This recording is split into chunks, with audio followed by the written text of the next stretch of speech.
Yo, so what's good, fam? It's your man Jay. I'm back with another episode of Evolutionary Comics, and because I've been behind with making my videos, this is gonna be the catch-up edition. No fries, just catching up.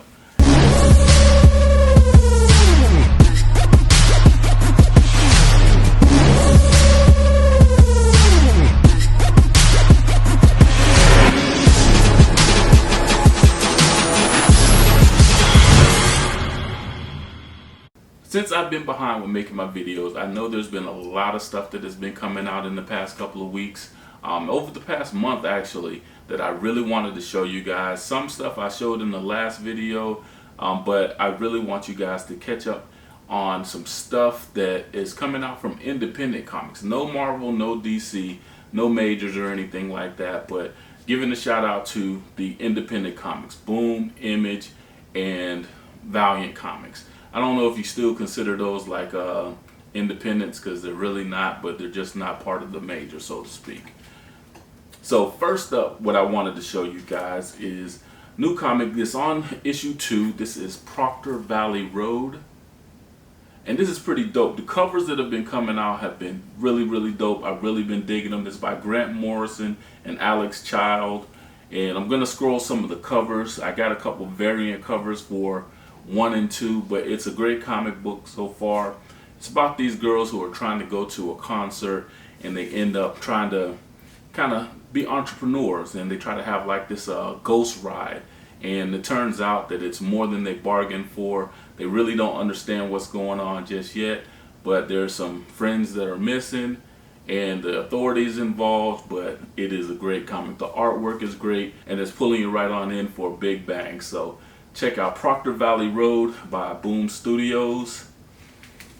Next, comic book that I had been going on and about. I've been waiting for this to actually hit. This came out last week. This is from Boom Studios. This is Victor LaValle's Eve, and this is a great book. I am gonna do it. So Joe Mai Jeong is the artist. So I'm butchering her name, killing her name or whatever, but you know, that's what I do. So anyway, this book is about a post-apocalyptic scenario where a young girl is, she's left kind of alone. Her dad tried to save her. Her dad ended up going away. Her mom passed away. But with the global climate change and the global warming, the earth has, most of the earth, the water levels have risen. So she's in an area where she has to actually get from water, nothing but water, to find land to try to help start the earth again, I guess, by planting seeds that her father left for her. Her bear, little android bear, his name is Wexler. He's like an AI brain that's going to guide her along and try to help her get to her accomplished goals. She's going to meet up with some other people along the way, some other kids, and it's going to go out into a great story. But this is one of the big spec books. I'm looking forward to seeing more from it. I'm looking forward to being optioned for a show or a movie or something. It's a great book, and it also has a ton of variants that I've been trying to grab every one that I can. I've been getting the regular cover A's and the Virgin covers, and I think this is cover B, and the Virgin cover of cover B. And this is like, it was the 1 in 10 and the 1 in 25. And this one was actually the 1 in 50. This is the big boy, so to speak. There's a couple, I think there's another one that's coming out that's a little bit more major than that one. But those are the covers that I was able to pick up. I've got multiple copies of everything. So I'm going to get them graded and get them out and see what happens. Hopefully I get 9/8 on everything. Next up is The Recount. This is from Scout Comics, and I debuted this in, I think this was in the last 2 videos, but that's how much I love this cover. I love the movie Set It Off, and with Jada Pinkett and Vivica Fox, you know, and I forgot who else was in it, but those are the main 2, Jada Pinkett Smith and Vivica, and I think it was Kimberly Elise, and my bad, Latifah, Queen Latifah, of course. But anyway, so I love that movie, and I even love this cover. I loved all of these throwback kind of covers, movie covers that a lot of artists have been doing this. I think Bitterroot was really the one that did it in a major way as far as Boys in the Hood, a couple of other covers like that, Purple Rain, Minister Society. I missed out on a couple of those, but I got a lot of the other ones, so I'm happy with that. That Juice cover that Bitterroot did as well. Those are among my favorites, but I love this one as well. So got a couple of those. I even got an autographed one with the special little doodle on it. But yeah. All right, next up from Boom Studios is, it's kind of a big thing because this Berserker book is going crazy, and it's Keanu Reeves' new comic. And what it's about is this guy, he's kind of immortal. So if you take, I guess, Highlander, the Immortals or whatever, and you bring it to modern day warriors or whatever, and that's similar to what this character is about. He can't die. He wants to die. He doesn't want to be immortal anymore. So that's pretty much it. But this is a foil cover. I just picked this one up, saw it on the shelf, thought it was really dope. This is issue number 2. And I also picked up, for a little bit of extra, this 1 in 50 Grandpa cover. Thought that was pretty dope. I got a couple of covers from number 1, but it's a pretty good read. So that was another book that I was happy about picking up. Next up from Image Comics, Spawn 317, and I haven't been doing right by Spawn. Spawn has always been a great story. Todd McFarlane did a great job with this. This is his flagship character. They're about to come out with a new series called Spawn World or something like that I'm kind of excited about. So I ever since 300 all the way up to 317, I've been collecting, but I haven't been actually reading them. I'm gonna wait, and I don't know what I'm waiting on, really. I can't even make an excuse for that. It's just something I gotta catch up on. But these covers have been slamming. So this is a dope cover, and this is an even doper cover. I love that. So yeah, I think one of these days I'm gonna dive in and try to read them straight through. Just dedicate that, make it a Spawn day or something like that. But this is from Image Comics, and that is Spawn 317. All right, next up is Shadecraft, and I'm digging this book. This book is by Joe Henderson and Lee Garbett. I'm not sure how to pronounce his name, but anyway, I talked to Lee on Instagram for misspelling his name. Now I'm mispronouncing it. I apologize. Until I hear it, then I'll be able to get it down. But this is a dope book. It's about this young girl who's struggling with high school, and she's dealing with shadows. She's afraid of her shadow until she finds out that one of the shadows is there to protect her. Not going to give it too much of a spoiler, but she has a shadow that's protecting her. She's trying to deal with why the other shadows are chasing after her, trying to get to her. So it's been a pretty good book. It's only on issue number 2, and she is winding up, and it's building up to be a pretty good story as well. So always I got an extra cover for that, and this is Shadecraft number 2. So, and that's both by Image Comics. So I'm Image and Boom Studios heavy. Next up is Two Moons, and I like this story. I like where it's going, and it's about a Native American back, it seems like, in the Civil War times, who's starting to see things, and he's working for one particular side, and his commander, his sergeant, goes. Something happens to him, and he goes crazy, and he sees him as a demon. So he kills him, but he actually kills him in front of some other officers. So they want to hang him because they think he's committing treason or whatever, but he's still seeing things, these things that nobody else is seeing, and he's seeing people as they really are, these demons or whatever, and he's trying to get rid of them, but he's also trying not to get himself killed at the same time. But it's a really good book. I think it's something that's like under the radar, so to speak. I don't know if too many people are reading. I haven't looked at the sales numbers or anything like that from it, but I like the artwork, I like the story, and it's a dope book. Next up is Bitterroot, one of my favorites, And this is among my top 10 as far as my favorite books out right now. This is Bitterroot number 12. This is written by Chuck Brown, David F. Walker, and the artwork is by Sanford Green. I love them as a collective. I can't wait to see more stuff from them.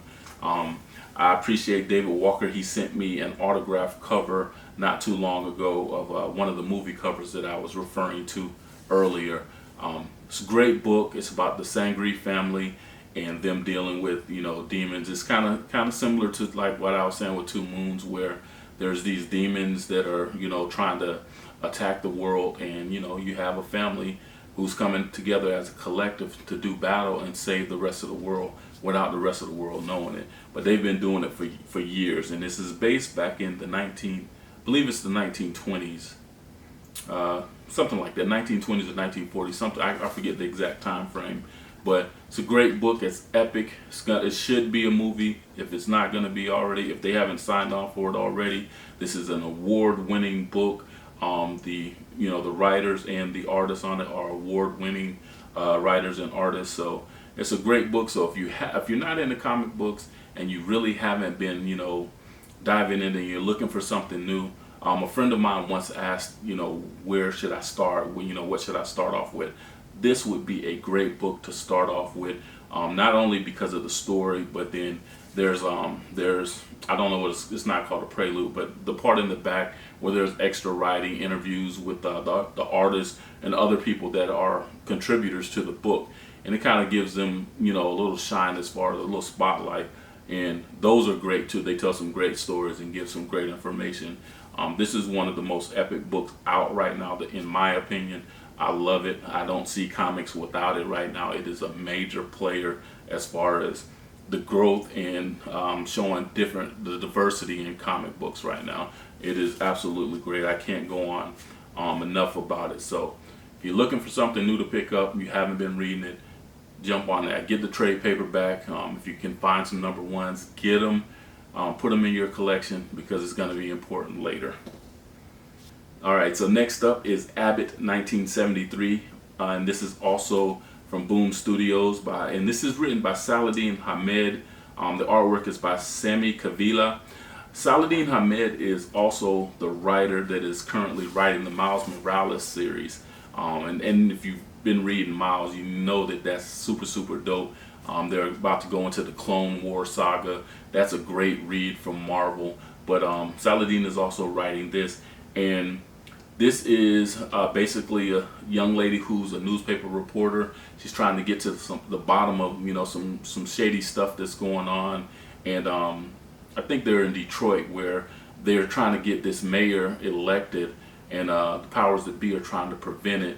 You know, the evil powers that be, so to speak. But it's a great read, great story with a black female heroine in it, and she is absolutely dope.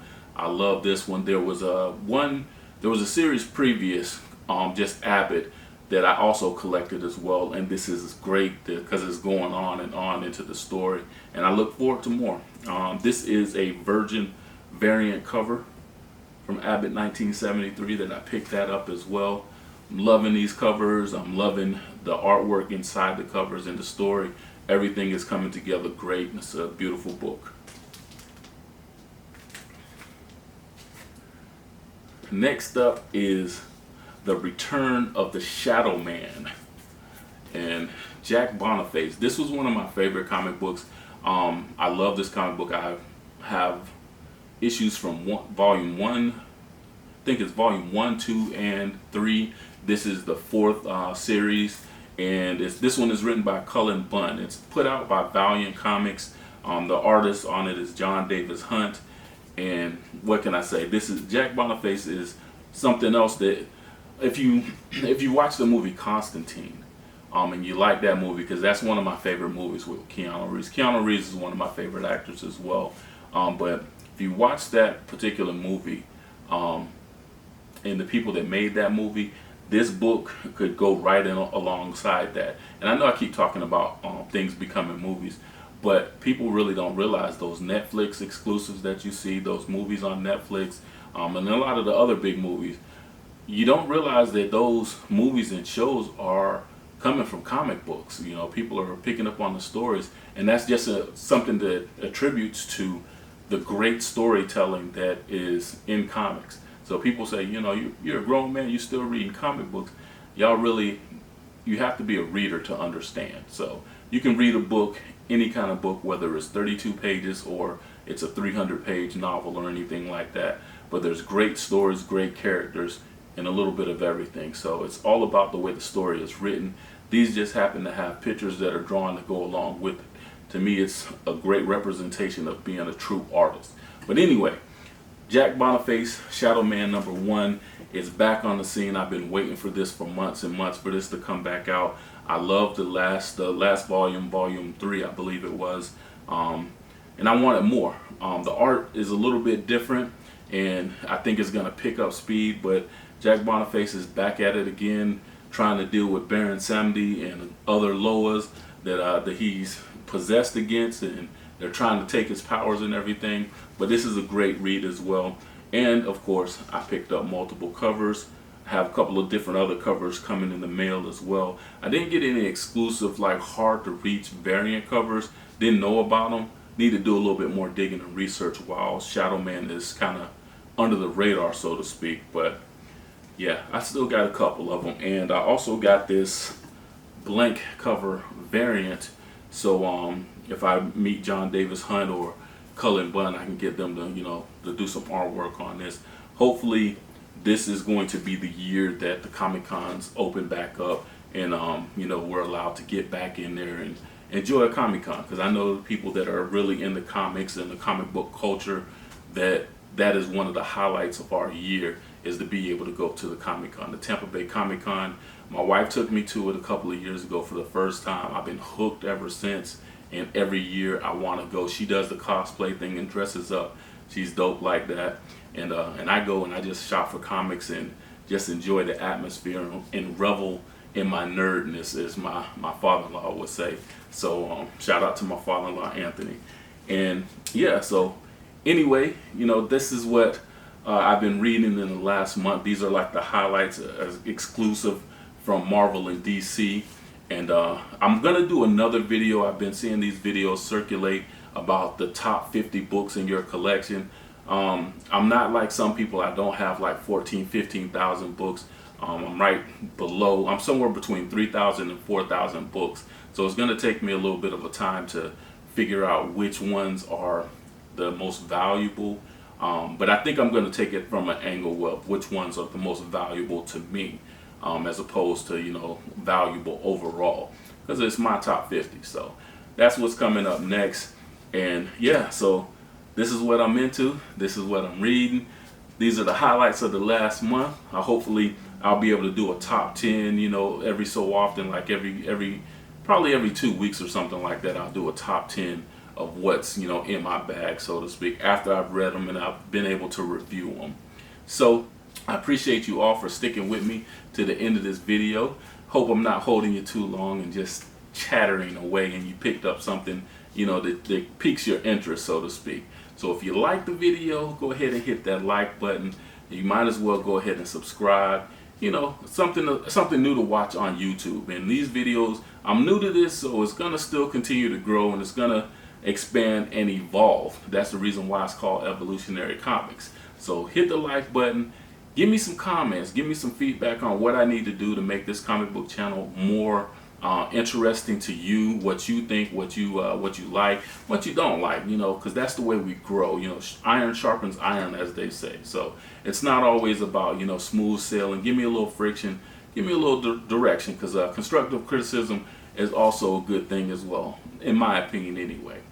Like, comment, subscribe, hit that notification bell, and most importantly, evolve, because Evolutionary Comics is for the people, man. Power to the people. All right, people. I appreciate y'all for joining me on another episode of Evolutionary Comics. Hopefully, if you dig it, you'll hit that like button. If you really like it, you'll hit that subscribe button, and then you'll also hit that notification bell so you can get something new every week from Evolutionary Comics. Now, go out, buy you something from your local comic book store, because We got stuff out there that look like us. We do this for the people.